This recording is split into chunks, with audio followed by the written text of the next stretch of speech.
When you look at things like the Dissimilarity Index, that is the differentiation between communities, neighborhoods that are predominantly white versus predominantly non-white, you will find in the Central Valley that the Dissimilarity Index doesn't look that bad. But the reason for that is that by the 1990s, what we have is Mexican Americans who have achieved a certain level of middle class status and are able to move into Clovis, are able to move into Lodi, are able to move into the more white enclaves in and around Fresno or in and around Bakersfield, as the case happens to be. So we lump, if you will, those Mexican Americans, many of whom have reached middle class status because they work for the DMV, because they work as a secretary for the city government of Fresno, or they have some kind of job in a personnel office or something like that because they got a degree from Fresno City College, Modesto City College, whatever it is, and are able to achieve a job that is no longer working class. It is, if you want, brown collar, not necessarily white collar, but it's not necessarily working class, all right? And in that respect, those dissimilarity indices misrepresent what in fact is taking place on the ground. And this is where place is very important. And what I'm talking about here is segregation, or what many scholars are calling the resegregation of American society, including here in the Central Valley. Because when you look at who is in these places that are highly impacted, that's a nice name for saying basically all Mexicans, at least in this case, they are overwhelmingly of immigrant status. Very few third and fourth generation Mexican Americans are living in these neighborhoods. There are usually recent immigrants or the children of recent immigrants. In that regard, then the segregation is primarily economic, and because it's economic, it is an economic segregation that is racialized, overwhelmingly Mexican. Obviously, African Americans are involved, but as all of you know, the African American population is relatively small in the Central Valley, certainly in comparison to the Latino population. Related to that then, because of that segregation, then the opportunity structures are obviously going to be influenced. And all you need to do is go on the website of the California State Department of Education. You look under low performing schools, now we call them Tier 1 schools, and this sort of thing. And where will you find them? You find them in places like Dinuba, California. 92% of the children in Dinuba schools are Latino. Overwhelmingly Mexican, overwhelmingly children of immigrants, if not immigrants themselves. And I could take a long time here to go to the list of all those communities of that sort. I just picked Dinuba because I like their mascot, the Dinuba Emperors. There's very few emperors in Dinuba, all right? Which the sum of all these points that I'm trying to make then means that the cultural circuits, the cultural spaces of Latinos in the Central Valley are layered. Because the Central Valley is really 4 valleys, in my opinion. 4 valleys. One valley, if you will, are the larger metropolitan cities, Modesto, Bakersfield, Fresno in particular, Merced if you want to include Merced, not Madera. There are the so-called micropolitans. These are generally cities that have been impacted by urban, larger centers. This includes Delano, part of it having to do, one of the reasons it's a micropolitan, is because there's 2 prisons. Prison guards got to live somewhere, their kids have to go to schools. Most prison guards are overwhelmingly non-Latino, non-black, and so on. And it skews, in that sense, the demographic numbers of a place like Delano. And the same could be said conceivably for Madera, because the northern fringe of Fresno is high-end. It's the quote-unquote whitest part of Fresno.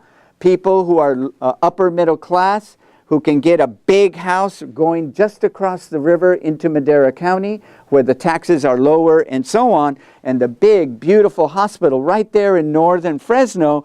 A lot of the nurses, etc., live on the Madera side of the river and cross every day the San Joaquin River in order to go to work in northern Fresno, where everything is nice and pretty, and those of you who know Fresno, the nice shopping center there, and the like. And there's other cities of that sort, okay? Metropolitan, micropolitan, and then comes the rural areas of the Central Valley. I don't know how many of you actually go out to the countryside, to places like Winton, places like Planada, places that I pick tomatoes and so on, all right? Eva Mo was nice to give me a ride last night from the Amtrak, and we were talking like, whoa, this is a totally different part of Modesto area, if you will. This is where the overwhelming majority of recent immigrants went to in that surge of the 1980s. Many of them have been able to move out, in a manner of speaking, to the fringe areas of Modesto. Remember the court case of 2004. If you want, we'll talk about that for those of you who are old-timers here in that regard. So the cultural spaces and circuits then vary. Who listens to Mexican regional music? If you go through the list of Spanish language radio stations in the Central Valley, and of course they overlap in terms of the territory they cover, if you look carefully and you listen carefully, people are listening to different things. Most young people are not listening to Mexican regional music who are in the parking lot who are Latino, all right? Many third, fourth generation Mexican American youth are not listening to that kind of music. And neither group is listening to mariachi music, because that's not part of their cultural repertoire, if you will, anymore. It's, for those who speak Spanish, rock en español, if you will, but definitely not mariachi music and so on. Some of the stations do have La Hora Ranchera, where you can listen to Vicente Fernandez, and I'm dating myself, Javier Solis, I'm dating myself even further with Pedro Infante or Jorge Negrete and this sort of thing. That was my family's, my mom and dad's generation, if you will. And I segued, if you will, and became schizophrenic. Mexican music on the one hand, and on the other hand, rock and roll on the other. The cultural circuits are physical, and I wish Chad could take you, not only to UC Merced, but to a dance out there in Winton, where a little band of 4 or 5 guys play música para nosotros, our music, all right? And it's a totally different experience than the Mexican Americans who have their wedding dances here at the Doubletree Inn, all right? One of the most important things that these figures hide is the size of the Mexican American middle class. Modesto, Bakersfield, Fresno, Merced, they all have a Hispanic Chamber of Commerce. And these are not working class people. This is the backbone, if you will, of the middle class that is often middle class because their businesses and or their occupations are tied to servicing the immigrant population that has come in since the 1980s, either directly or indirectly. So whether the middle class person is someone who owns a tire shop, se habla español, okay, sort of thing. We don't need any more of those car dealerships. I remember the old days where someone would come on the TV. Usted puede llegar a mi negocio, hablo español. Well, no, that's a lot of different things, but it's not Spanish, all right, sort of thing. But now almost every car dealership has a salesperson, or 2 or 3, depending on where they're at, who speaks very fluent Spanish, because they are, in fact, of Mexican origin and so forth and so on, and can joke around about the latest music, about the latest things that are going on. In Mexico, you can talk about El Chapo, and everybody laughs because everybody knows what you're talking about, unless they're one of the people who's now out of business because the Chapo has been taken prisoner and so on. So the numbers need to be, if you will, unpacked.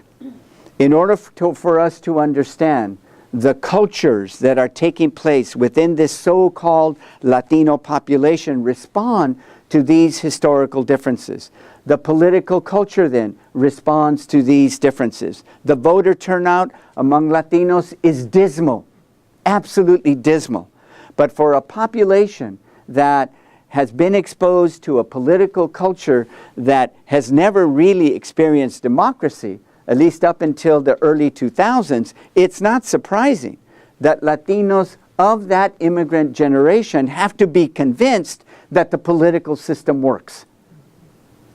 And there's nothing worse than investing in that political system, and then it comes back and slaps you in the face.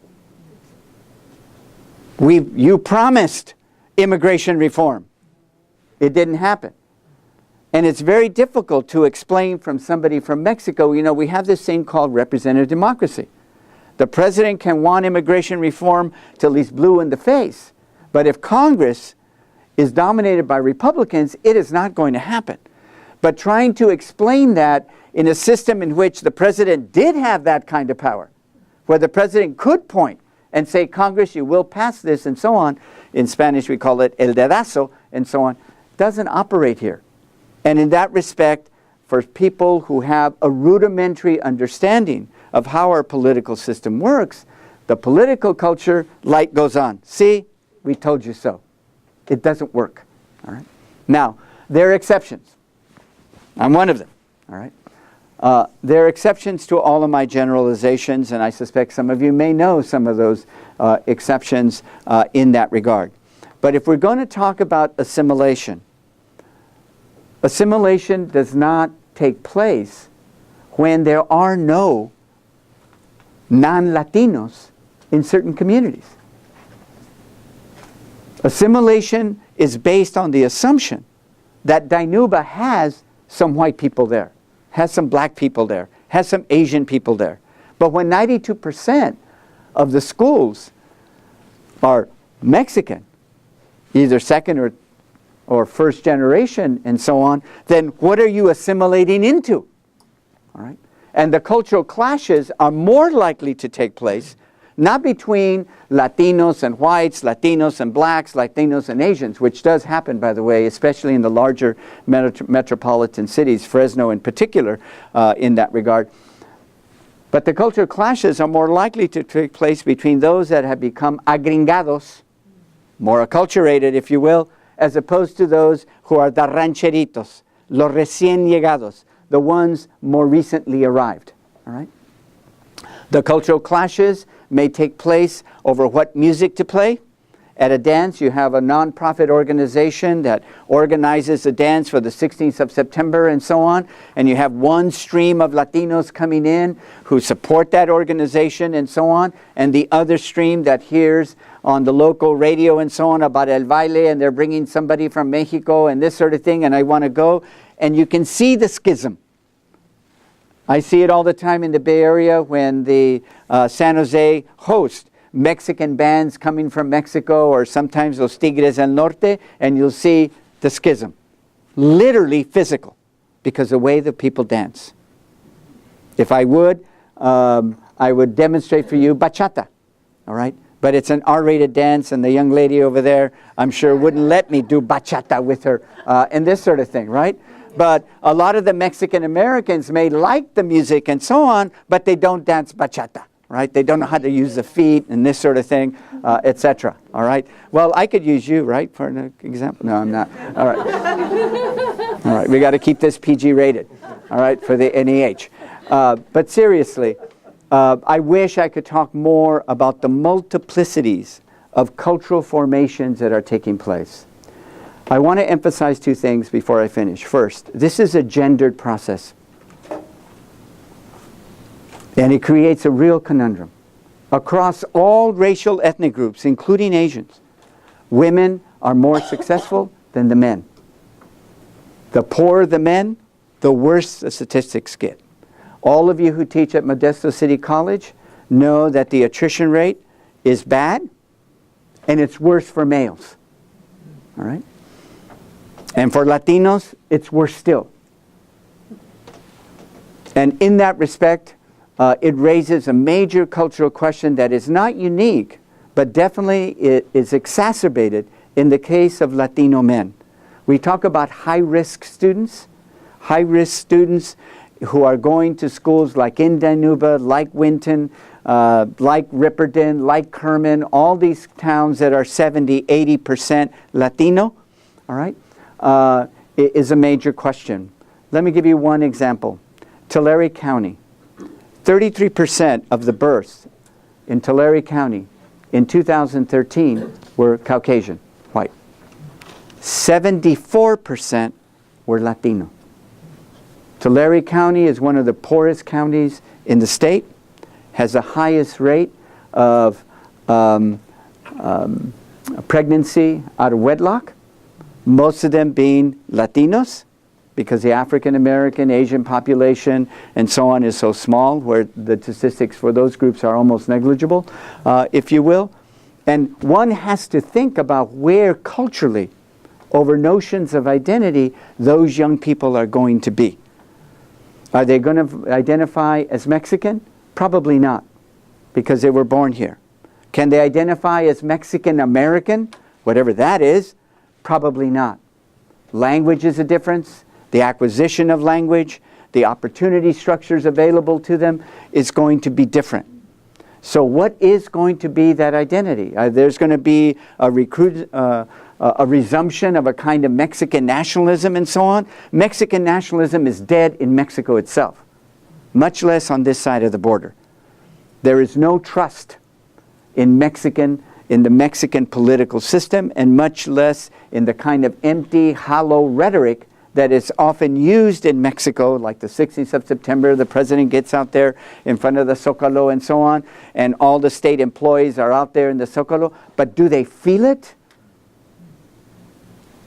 In many cases, not. All right. So where are these kids going to go? Where are these children going to model themselves on? Especially in a community like the ones that we know only too well. So in that respect, the fourth valley I want to end with, and that's that part of the valley that is being pulled in another direction. Best example is Patterson and Tracy, all right, being pulled in by the Bay Area. All of you know about that migration. Every morning starts around 5 o'clock from Los Baños, 152, then to 101, and they finally get up there to the Silicon Valley area and so forth and so on. And the other is the southern fringe, if you will, of Kern County, which has become part of the orbit, if you will, of the Los Angeles metropolitan area. All right. Tremendous challenges then are being faced in the Central Valley over questions of cultural formations, cultural identifications, in this case, particularly among Latino children, especially those that have recent immigrant backgrounds and the like, trying to find themselves, trying to negotiate themselves in the context of a very different kind of America than that of my parents and that of my generation in that regard. Thank you very much.